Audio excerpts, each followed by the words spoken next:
दोस्तों, इतिहास में यह पहली दफा होगा कि मोदी और शाह को एक दिन में यूं कहा जाए 2 से 3 घंटे के भीतर झटके पर झटके लगे हों, वो भी सुप्रीम कोर्ट के जरिए, सुप्रीम कोर्ट की सेम बेंच के जरिए, सेम जजेस के जरिए। क्योंकि थोड़ी देर पहले मैंने आपको एक खबर बताई थी कि अरविंद केजरीवाल की रिहाई का रास्ता साफ हो गया। सुप्रीम कोर्ट ने दिल्ली के कथित शराब घोटाले मामले में अरविंद केजरीवाल को जमानत दे दी है। अब वो 1 जून तक जमानत पर रहेंगे, प्रचार करेंगे। लेकिन खबर अब इससे आगे बढ़कर है, दूसरे मामले की भी सुनवाई चल रही है और दूसरा मामला झारखंड के पूर्व मुख्यमंत्री हेमंत सोरेन की गिरफ्तारी से जुड़ा हुआ है। हेमंत सोरेन ने अपनी गिरफ्तारी को अवैध करार देते हुए सुप्रीम कोर्ट में इसे चुनौती दी थी और इसको लेकर सेम बेंच जिन्होंने अरविंद केजरीवाल की रिहाई का रास्ता साफ किया, वही इसको लेकर सुनवाई कर रही है। यानी एक और बड़ा झटका ईडी, बीजेपी, मोदी और शाह को लगने जा रहा है। नमस्कार, मैं हूं प्राज्वल गौतम और आप देख रहे हैं टाइम्स एक्सप्रेस। अरविंद केजरीवाल को 21 मार्च को गिरफ्तार किया और आखिरकार 51 दिन बाद उनकी रिहाई का रास्ता साफ हुआ।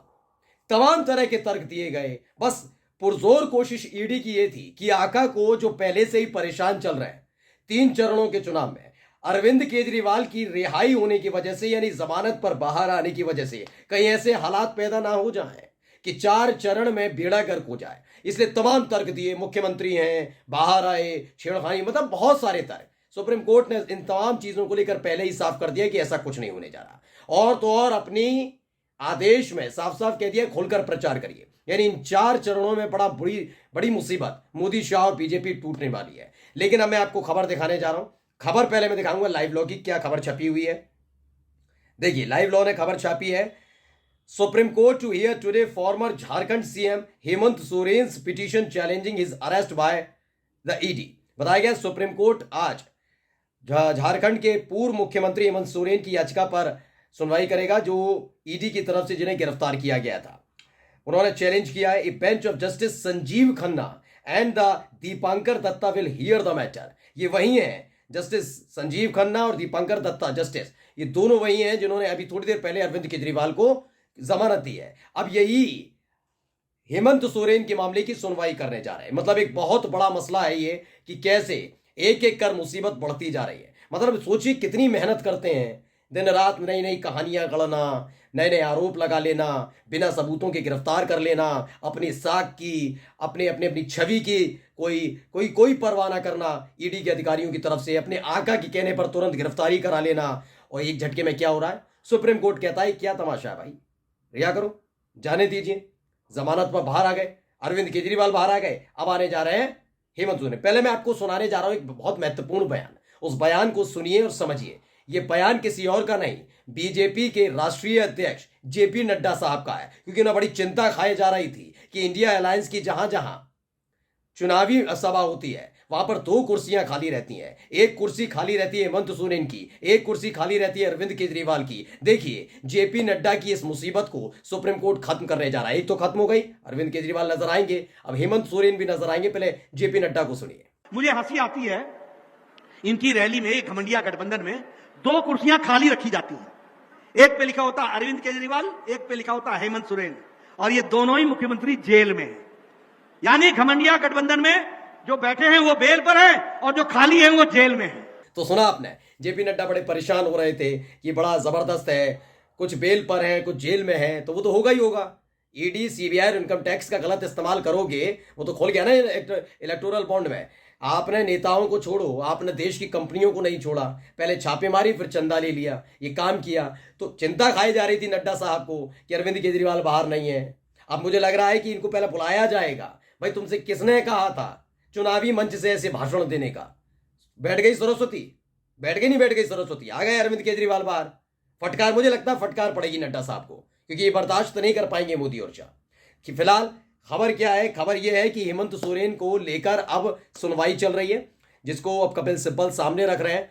कुल मिलाकर खबर यह है कि आज या कल 1-2 दिन के भीतर एक बड़ी खबर आने वाली है कि हेमंत सोरेन की भी रिहाई पक्की होने जा रही है। पवन खेड़ा ने क्या कुछ कहा अरविंद केजरीवाल की रिहाई जमानत मिलने पर, और साथ ही साथ हेमंत सोरेन को लेकर क्या कुछ कहा, पहले सुन लीजिए। माननीय सर्वोच्च न्यायालय द्वारा जो राहत आज श्री अरविंद केजरीवाल को मिली, हम उसका स्वागत करते हैं और उम्मीद करते हैं कि 4 जून के पश्चात प्रधानमंत्री मोदी, जो कि तब तक भूतपूर्व प्रधानमंत्री हो जाएंगे, उन्हें समय मिलेगा कि वो साबरमती आश्रम में बैठकर और थोड़ी आत्मचिंतन करें किस तरह की राजनीति वो करते हैं। हम साथ में यह भी उम्मीद करते हैं कि झारखंड के पूर्व मुख्यमंत्री श्री हेमंत सोरेन को भी शीघ्र अतिशीघ्र न्याय मिले। तो एक दिन में भाई दो दो झटके और बहुत बड़े झटके। सोचिए, इन दोनों नेताओं को गिरफ्तार कराने के बाद बीजेपी के नेता उछल रहे थे।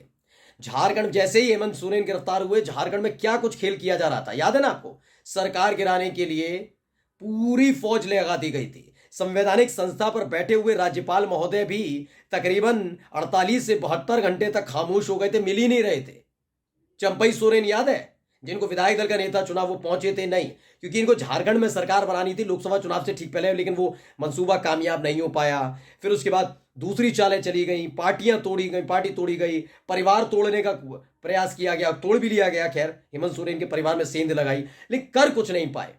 इनको पूरी उम्मीद थी जब तक हेमंत सोरेन बाहर आए तब तक एक तो चुनाव निपट जाए लोकसभा का, दूसरा सबसे महत्वपूर्ण यह था कि झारखंड में सरकार गिर जाए आसानी से, और उसके बाद बीजेपी की सरकार बन जाए या फिर राष्ट्रपति शासन लग जाए। ये तमाम चीज ख्वाब थे, ये सारे के सारे ख्वाब धरे के धरे रह गए। मोदी और शाह का ये ख्वाब कि हेमंत सोरेन और अरविंद केजरीवाल के नाम पर अलग अलग जगह जाकर, खासकर दिल्ली और झारखंड और बिहार में जाकर यह माहौल बनाया जाएगा कि ये कितने बड़े भ्रष्टाचारी हैं और कितने बड़े आरोपी हैं, कितने बड़े घोटालेबाज हैं। बल्कि अब तो देश देख रहा है कि सारे के सारे घोटालेबाज, जिनको आप कहते थे घोटालेबाज, भ्रष्टाचारी कहते थे, वो सारे के सारे आपके सामने झुके तो वो साफ सुथरे हो गए। जैसे छगन भुजबल, शुभेंदु अधिकारी, हेमंत बिस्व शर्मा, अशोक चौहान, सारे के सारे हो गए नहीं हो गए। ये सारे के सारे क्लीन चिट लेकर बैठे हुए। अजित पवार, ये सब क्लीन चिट लेकर बैठे हुए। इनके खिलाफ कोई कार्रवाई नहीं हो रही, किसी भी तरह का दोष पर ईडी सक्रिय नहीं है, सीबीआई। ये देश देख रहा है, ये देश देख चुका और इसी ने मुसीबत बढ़ाई। मैं कहता हूं ना, मैं हमेशा कहता रहा हूं, मैं ये नहीं कह रहा कोई नेता नहीं करा हो सकता है किया हो हेमंत सोरेन ने, हो सकता ना किया हो सकता है अरविंद केजरीवाल ने किया हो ना किया हो, ये जांच का विषय हो सकता है। लेकिन जिस तत्परता के साथ कार्रवाई आपने इन विपक्षी पार्टी के नेताओं के लिए की, जिन्हें आप भ्रष्टाचारी और घोटालेबाज बताते थे, उन नेताओं ने जैसे ही आपके आगे आकर माथा टेका, वैसे ही उनके खिलाफ कार्रवाई बंद कर दी। आपने देश की जनता को समझ लिया बेवकूफ, ये तो कुछ समझते ही नहीं है। ये सिर्फ मोदी का चेहरा देखते हैं और जैसे ही चेहरा देखते हैं वैसे ये भूल जाते हैं कि कोई और भी है। लेकिन इस बार हालत खराब है, एक्सपोज हो चुकी है बीजेपी, एक्सपोज हो चुकी है गुजरात वाली जोड़ी, ये एक्सपोज हो चुकी है ईडी, सीबीआई, इनकम टैक्स कि किस तरीके से काम किया जा रहा है। बड़ी मुसीबत आज की सिर्फ अरविंद केजरीवाल ने बढ़ाई है। मैं आपको बता देता हूं दोस्तों, अगली वीडियो में जब लेकर आऊंगा, हो सकता है ये खबर आप तक पहुंचे कि हेमंत सोरेन को भी रिहाई मिल चुकी है। कि एक ही जैसा मसला है, मतलब एक जैसा मसले का मतलब समझिए घोटाले के आरोप, एक ही जांच एजेंसी कार्रवाई कर रही है, उसी ने गिरफ्तारी की, यानी इनकम ईडी इन्फोर्समेंट डिपार्टमेंट ने गिरफ्तारी की थी। दोनों ही मामलों में, चाहे वो हेमंत सोरेन की गिरफ्तारी हो या अरविंद केजरीवाल की गिरफ्तारी हो, सेम बेंच मामला सुन रही है सुप्रीम कोर्ट की, सेम जजेस सुन रहे हैं मामला। यानी तमाम चीजें बहुत बहुत सलीके के साथ है कि इस बार बड़ी मुसीबत बढ़ने जा रही है। यानी अगले जो 4 चरण है बीजेपी के लिए, खासकर मैं मोदी और शाह का जिक्र इसलिए करता हूं कि उन्होंने ही इस देश की संवैधानिक संस्थाओं का पुरजोर इस्तेमाल किया अपने विरोधियों की आवाज को दबाने के लिए। लेकिन अब कुल मिलाकर देखिए, हेमंत सोरेन भी जल्द बाहर आने वाले हैं और जब इंडिया गठबंधन पर ये दोनों नेता एक साथ खड़े नजर आएंगे, एक साथ खड़े नजर आएंगे, और उसके बाद जो सिंपैथी गेन होगी, जो पता लगेगा क्या क्या और कैसे कैसे इन्होंने खेल किया है, अपने आप समझ जाएंगे कि कैसे और बड़ा उल्टे सीधे बयान मोदी बाबू देते हुए नजर आएंगे, इस देश के प्रधानमंत्री देते हुए नजर आएंगे। फिलहाल सुप्रीम कोर्ट से डबल झटका मोदी, शाह और ईडी को। नमस्कार।